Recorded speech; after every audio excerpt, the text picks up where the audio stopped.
Pada saat tiba di Palestina, Dajjal sendiri tidak tahu kalau ajalnya sudah dekat. Maka dia pun akhirnya berdemo di sana, menganggap dia punya sebuah kerajaan sampai di daerah Palestina, tepatnya sekarang Israel. Direbut wilayah itu oleh Israel tanpa mereka sadari. Dalil-dalil wahyu menuntun mereka ke situ. Ada sebuah kota namanya kota Babulut. Di Israel itu kota itu ada. Saya pernah lihat cuplikannya. Termasuk kota yang diidolakan di dalam negeri Israel sendiri namanya Babulut. Subhanallah, hadis menyebutkan nama Babulut. Hadis Nabi SAW dari 1400 tahun yang lalu mengatakan nanti Dajjal akan berkumpul di sebuah wilayah namanya Babulut di Syam. Maksudnya di Palestina itu. Israel sekarang. Ada kota Babulut dan orang Yahudi sekarang lagi gencar membangun kota itu dan dianggap kota favoritnya Israel. Dajjal akan masuk ke sana dan berkurung diri.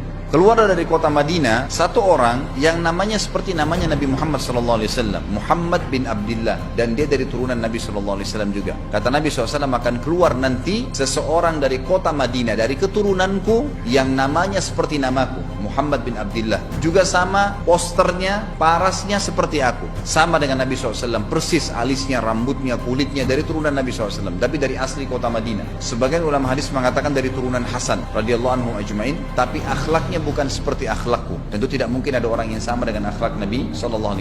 Allah mengubah dia dalam sehari semalam. Tiba-tiba berubah menjadi orang baik dalam sehari semalam. Jadi orang faham agama. Orang-orang pun akan datang kepadanya dari masyarakat Madinah berkata, engkau adalah turunan Rasulullah SAW, pimpinlah kami berperang melawan Dajjal.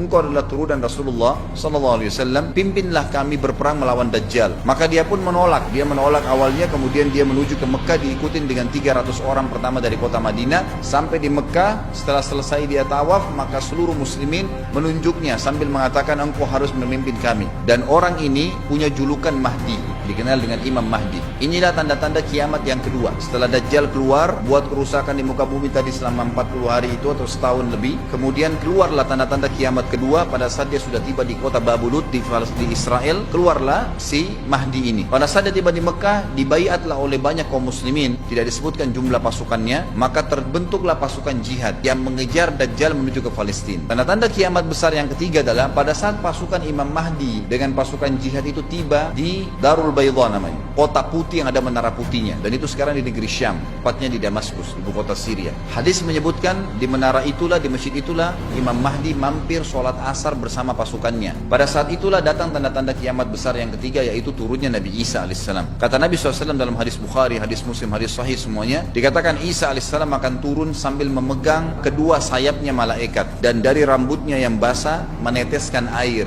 dan semua muslimin waktu itu menyaksikan. Dan ini wahyu, penyampaian, pasti terjadi. Maka dia pun turun, lalu kemudian dia masuk, dan orang-orang pada saat itu mengenalnya kalau dia adalah Isa, dan mereka sudah tahu ini masanya turunnya, keluarnya Dajjal. Mahdi sudah ada, mereka tahu akan turun Isa. Sudah ada informasi seperti saya sampaikan ke Bapak Ibu sekarang, itu muslimin zaman itu sudah tahu semua. Maka Isa pun alaihissalam waktu itu dipersilakan oleh Mahdi untuk jadi imam, maka dia pun mengatakan tidak, imam dari kalangan kalian. Dan kata Nabi SAW, ini kemuliaan bagi umat ini karena Nabi sholat di belakang umat ini. Semestinya kalau ada Nabi, pasti Nabi jadi imam, tidak mungkin digantikan oleh manusia biasa. Tapi waktu itu Imam Mahdi menjadi imam dan Nabi Isa sholat di belakangnya. Perlu anda tahu juga hadis Nabi SAW yang sahih yang berbunyi, kalau Musa dan Isa hidup di zaman aku sudah diutus, niscaya keduanya akan jadi pengikutku. Jadi memang kena kebenaran agama ini dibawa oleh Nabi SAW. Sholatlah mereka, kemudian mereka menuju ke Palestina. 3 tanda-tanda kiamat sekaligus terjadi. Nabi Isa alaihissalam akhirnya tiba dengan pasukan mujahidin di depan pintu gerbang Babulut. Kemudian orang-orang Yahudi tidak kenal, tidak tahu Nabi Isa, tidak tahu tentang itu Mahdi. Mereka belum tahu ini. Mereka berbangga-bangga saja. Lalu mereka berkata kepada Dajjal, ada pasukan, segelintir pasukan yang mau menyerang kita. Dajjal mengatakan, bukakan pintu gerbang. Mereka tidak akan mampu melawan kita karena pasukannya mereka banyak memang. Maka Dajjal dengan sombongnya menunggu di depan pintu gerbang. Pada saat dibuka, Dajjal kaget melihat ada Isa alaihissalam. Dan pada saat itu kata Nabi SAW, Dajjal faham kalau sudah tiba ajalnya. Begitu melihat Isa alaihissalam, dia lari dan badannya sambil meleleh di depan para pengikutnya. Lalu Isa alaihissalam mengejarnya, mengatakan, wahai musuh Allah, saatnya kau akan menemui ajalmu. Ditusuklah dengan tombak emas di antara dua matanya, maksudnya di dahinya, ditusuk oleh Isa alaihissalam dan matilah Dajjal.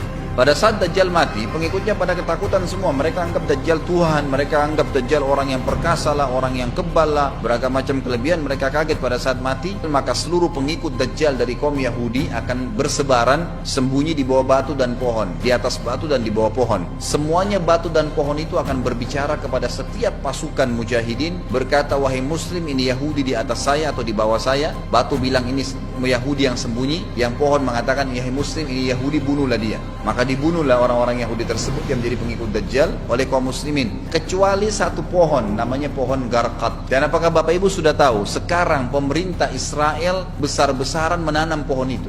Satu dunia ini semuanya Islam. Hadis sahih, kata Nabi SAW, Islam akan masuk ke setiap rumah dengan kemuliaan atau terhina. Enggak ada lagi penolakan terhadap Islam. Itu hadis sahih. Maka Nabi Isa AS memimpin pada saat itu, disebutkan dalam hadis, 40 tahun dengan ketenangan menerapkan hukum Islam. Kata Nabi SAW, bagaimana awal umat ini bisa sesat sementara aku yang pimpin, dan bagaimana akhir umat ini bisa sesat sementara yang pimpin mereka Isa, dengan menjalankan hukum-hukumku. Dari Nabi Isa AS nanti menerapkan Al-Quran seperti yang kita lakukan, sholat, segala ini sudah selesai, dikerjakan semua. Dalam hadis lain dikatakan Isa alaihissalam akan menghancurkan semua salib, membunuh semua babi. Nggak ada seekor babi pun hidup di muka bumi pada saat itu, semua salib dihancurkan, dan yang menjadi tidak ada agama lain. Semua, Nasrani, Yahudi, Hindu, agama apa saja habis semuanya. Semuanya beriman kepada Allah subhanahu wa ta'ala dan menjadi muslim.